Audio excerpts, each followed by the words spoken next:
सिंध में peoples party की मुराद बराएगी। मुराद अली शाह वजारत आला के उम्मीदवार। मुत्तहदा अपोजिशन ने शहरियार महर को ला खड़ा किया। ऐवान आज इंतखाब करेगा। पख्तूनख्वा में कप्तान फिर छक्का लगाने को तैयार। वजीर की मुश्तरका उम्मीदवार निसार गुल मुकाबला करेंगे।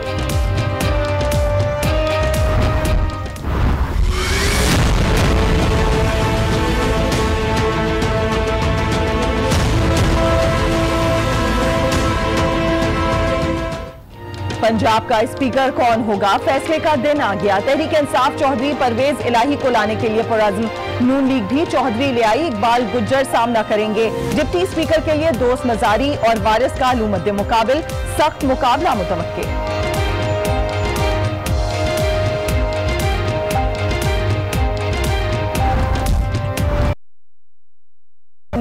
ओपोजिशन ने मोहम्मद नवाज को स्पीकर और अहमद नवाज को डिप्टी स्पीकर के लिए टिकट्स दिए हैं। कप्तान वजीर आजम का कलमदान संभालने को तैयार। बस एक दिन और इंतजार। 17 अगस्त को वजारत उज़्मा का फैसला होगा। ओपोजिशन की जानिब से शहबाज शरीफ ने कागजात नामजदगी जमा करा दिए। पीपल्स पार्टी का वोट देने से इनकार।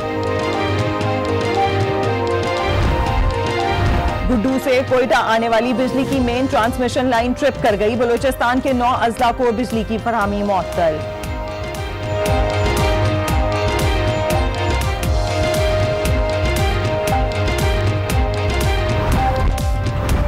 भारतीय रियासत केरला का मौसम बेरहम। तूफानी बारिश, लैंडस्लाइडिंग, सैलाब, हलाकतें 77 हो गईं। रेलवे और कोची मेट्रो सर्विस मुअत्तल। मजीद बारिश की पेशगोई। चीन में तूफान, हजारों अफराद बेघर हो गए।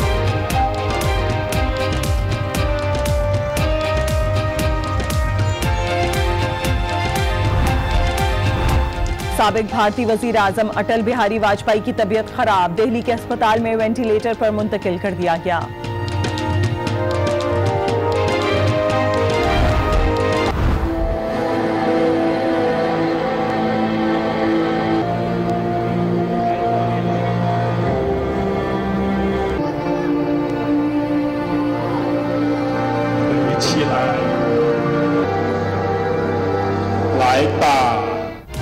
चीन में तीसरी वर्ल्ड रोबोट कॉन्फ्रेंस। ड्रग्स, गीत, खाना पकाना सभी कुछ तो रोबोट्स कर रहे हैं। आप तन्हा हैं तो रोबोट आपसे बातें भी करेंगे। कॉन्फ्रेंस 19 अगस्त तक जारी रहे।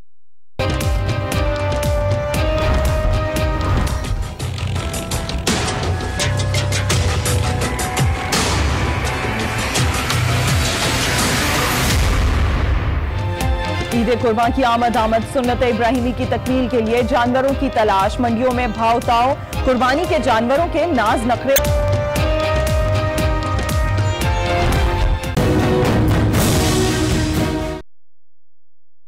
असेंबली का कप्तान। वजारत आला का इंतखाब आज होगा। वजीर आला सिंध के लिए पीपल्स पार्टी के मुराद अली शाह और मुत्तहदा अपोजिशन के शहरियार महर आमने सामने हैं। इम्कान है कि वजीर आला सिंध का सेहरा दूसरी बार भी मुराद अली शाह के सर ही सजेगा।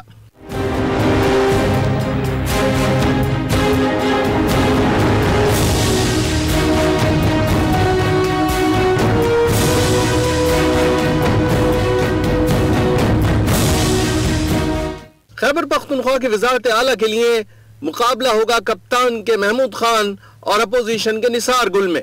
पीटीआई की अक्सरियत के बाइस महमूद खान फेवरेट हैं।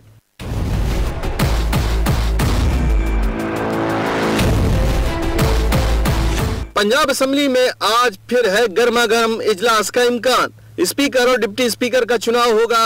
पीटीआई के हिमायत याफ्ता चौधरी परवेज इलाही और नून लीग के इकबाल गुज्जर में जोड़ पड़ेगा। डिप्टी स्पीकर के लिए पीटीआई के दोस्त मजारी का टाकरा नून लीग के वारिस काहिलों से होगा।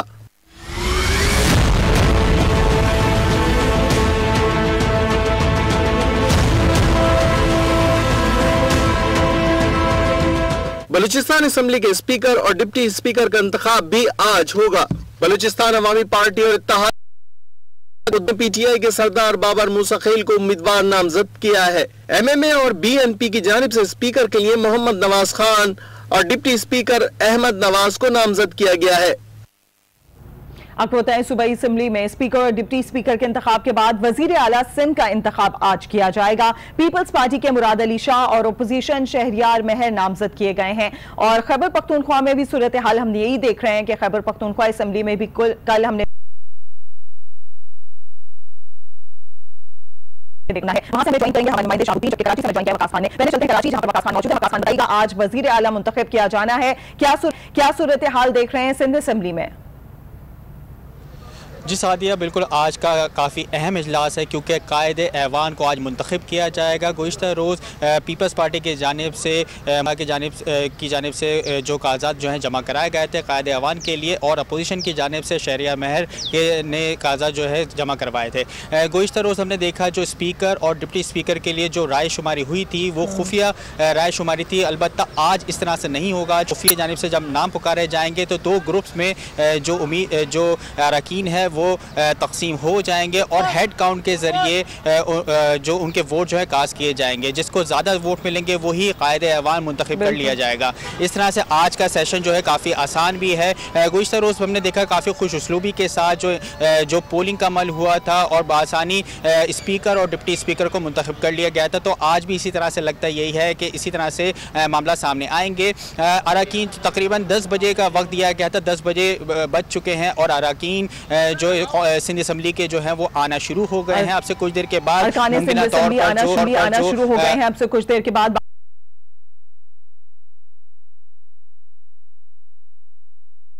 आज होने जा रहा है, जबकि पाकिस्तान तहरीक इंसाफ की जानिब से महमूद खान और मुत्तहिदा अपोजिशन की जानिब से मियां निसार गुल का नाम दिया गया है। मज़ीद जानिए हमारे साथ मौजूद हमारे शाहबुद्दीन से। जी शाहबुद्दीन, आप बताइएगा वहां पर क्या सूरत हाल देख रहे हैं, कब बाकायदा तौर पर इजलास शुरू हो जाएगा?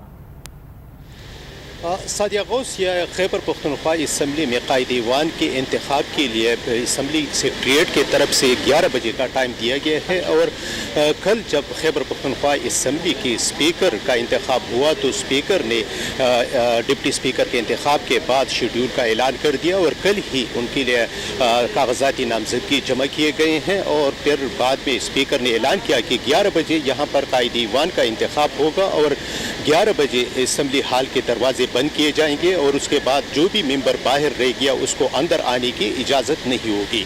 यहाँ असेंबली में हासिल है उम्मीदवार महमूद खान जिनका ताल्लुक स्वाद से है और पीके 9 स्वाद से वो मुंतखब होकर आए हैं। इसके मुकाबले में मुत्तहिदा अपोजिशन की तरफ से जो उम्मीदवार सामने लाया गया है उनका ताल्लुक जमीयत उलमा इस्लाम फजल रहमान ग्रुप से है जो कामयाब हो गई हैं। करक से पीके 85 से मियां निसार गुल साहब उनके मुकाबले में खड़े हैं। और जिस तरह पाकिस्तान तहरीक इंसाफ की तरफ से स्पीकर और डिप्टी स्पीकर के लिए अपोजिशन के पास जाकर मुज़ाकिरात किए, जर्गी किए, लेकिन वो नहीं माने। इसी तरह रात को खैबर पख्तूनख्वा असम्बली में मौजूद पाकिस्तान तहरीक इंसाफ के स्पीकर और दूसरे कायदीन वो जाके अपोजिशन के साथ मुज़ाकिरात किए, उन पर जरगा किया, लेकिन उन्होंने अपना उम्मीदवार दस्तबरदार नहीं किया और उनका कहना था कि ये जमहूरी अमल है और वो इस अमल में हिस्सा लेंगे। आज वज़ीर आला का जो इंतखाब होगा वो वोट के जरिए नहीं है, वो हाल में दोनों साइड से जो महमूद खान के साथ पाकिस्तान तहरीक इंसाफ की अरकान असम्बली है उनकी हिमायती है वो एज लाबी में जाएंगे। और जबकि अपोजिशन से ताल्लुक़ रखने वाले अरकान असम्बली मियां निसार गुल की क़ियादत में वो नौज लाबी में जाएंगे और फिर असम्बली सेक्रेटरीट के मुलाजमीन वो उसको गिनेंगे। जिनकी तादाद ज़्यादा होगी वो वज़ीर आला कायदे-ए-वान मुंतखब होगा। लेकिन यहाँ खैबर पख्तूनख्वा असम्बली में पाकिस्तान तहरीक इंसाफ को वाज़ेह अक्सरियत हासिल है तो इस बिना पर उनको इस इंतखाब में कोई मुश्किलात पेश नहीं आ रही हैं। खैबर पख्तूनख्वा असम्बली में क्योंकि तहरीक इंसाफ को अक्सरियत हासिल है, लेकिन कहा जा सकता है कि तहरीक इंसाफ के जो उम्मीदवार हैं वो जीत सकते हैं। खैबर पख्तूनख्वा के वज़ीर आला का चुनाव आज होने जा रहा है और आपको बताएं कि 11 बजे का वक्त दिया गया है कि 11 बजे असेंबली के दरवाजे बंद कर दिए जाएंगे और बाकायदा तौर पर इजलास जो है वो शुरू हो जाएगा। दूसरी जानिब हम असेंबली जो है वो 10 बजे असेंबली में पहुंच जाएं, जिसके बाद बाकायदा तौर पर पोलिंग का सिलसिला शुरू हो जाएगा। वकास खान और शाहबुद्दीन हमें अपडेट कर रहे थे, आप दोनों का बहुत शुक्रिया। अहम खबर शामिल करें। पंजाब असेंबली का इजलास कुछ देर में होगा, जिसमें स्पीकर और डिप्टी स्पीकर का चुनाव होगा। तहरीक इंसाफ के उम्मीदवार चौधरी परवेज इलाही और मुस्लिम लीग नून के इकबाल गुज्जर मद्दे मुकाबिल हैं। इस बारे में मजीद जानेंगे, हमारे साथ मौजूद होंगे हमारे नुमाइंदे। फिलहाल आपको अपडेट कर रहे हैं पंजाब असेंबली के हवाले से, जिसमें अब से कुछ देर के बाद इजलास शुरू होना है और स्पीकर और डिप्टी स्पीकर का आज चुनाव होना है। तहरीक इंसाफ के उम्मीदवार चौधरी परवेज इलाही मद्दे मुकाबिल होंगे मुस्लिम लीग नून के इकबाल गुज्जर के से, जबकि दूसरा चौधरी मुस्लिम लीग नून की जानिब से लाया गया है। पंजाब असेंबली का इजलास जो कि अब से कुछ देर के बाद बाकायदा तौर पर शुरू हो जाएगा, जिसमें आज स्पीकर और डिप्टी स्पीकर का चुनाव होना है। तहरीक इंसाफ के उम्मीदवार चौधरी परवेज इलाही और मुस्लिम लीग नून के इकबाल गुज्जर में कांटे का मुकाबला जो है वो मुतवक्के है। पंजाब असेंबली की सूरत हाल आपको बता रहे हैं, जहां पर स्पीकर और डिप्टी स्पीकर का आज चुनाव होना है। तहरीक इंसाफ की जानिब से जो नाम दिया गया है वो है चौधरी परवेज इलाही का, जबकि दूसरी जानिब अपोजिशन की जानिब से मुस्लिम लीग नून के इकबाल गुज्जर मद्दे मुकाबिल आएंगे। अब से कुछ देर के बाद बाकायदा तौर पर पंजाब असेंबली का यह इजलास शुरू हो जाएगा। हम देख रहे हैं चारों असेंबलीज में अहम इजलास आज होने हैं। खैबर पख्तूनख्वा असेंबली में और सिंध असेंबली में, दोनों असेंबलीज में आज वजीर आला मुंतखब किए जाने हैं, जबकि पंजाब असेंबली और बलूचिस्तान असेंबली का अगर जिक्र किया जाए तो यहां पर स्पीकर और डिप्टी स्पीकर का चुनाव होना है। और पंजाब असेंबली में तहरीक इंसाफ के उम्मीदवार चौधरी परवेज इलाही और मुस्लिम लीग नून के इकबाल गुज्जर मद्दे मुकाबिल हैं। दूसरी जानिब आपको बताएं कि बलूचिस्तान असेंबली में भी आज स्पीकर और डिप्टी स्पीकर का चुनाव होना है और बलूचिस्तान असेंबली में भी इसी तरह की सूरत हाल देख रहे हैं कि जो उम्मीदवार सामने आए हैं उनका कांटे का मुकाबला जो है वो मुतवक्के है। पंजाब असेंबली की सूरत हाल आप देख रहे हैं कि अरकान असेंबली पहुंचना शुरू हो गए हैं। अब से कुछ देर के बाद बाकायदा तौर पर यह इजलास जो है वो शुरू हो जाएगा। जिस तरीके से अपडेट कर रहे हैं आपको पंजाब असेंबली के हवाले से, दूसरी जानिब बलूचिस्तान असेंबली में भी आज स्पीकर और डिप्टी स्पीकर का इंतखाब होना है। इस अब से कुछ देर पहले से ही हम देख रहे हैं कि अरकान असेंबली जो है वो पहुंचना शुरू हो गए हैं। यहाँ पर जो वक्त दिया गया था उसके बाद तमाम दरवाजे जो असेंबली के हैं वो बंद कर दिए जाएंगे और बाकायदा तौर पर पोलिंग का सिलसिला शुरू किया जाएगा। हमारे साथ मौजूद है हमारे नुमाइंदे मोहम्मद खालिद। बताइएगा बलूचिस्तान असेंबली में क्या सूरत हाल देख रहे हैं? जी, बलूचिस्तान असेंबली में आज का दिन रखा गया था स्पीकर और डिप्टी स्पीकर के इंतखाब के लिए। अब तक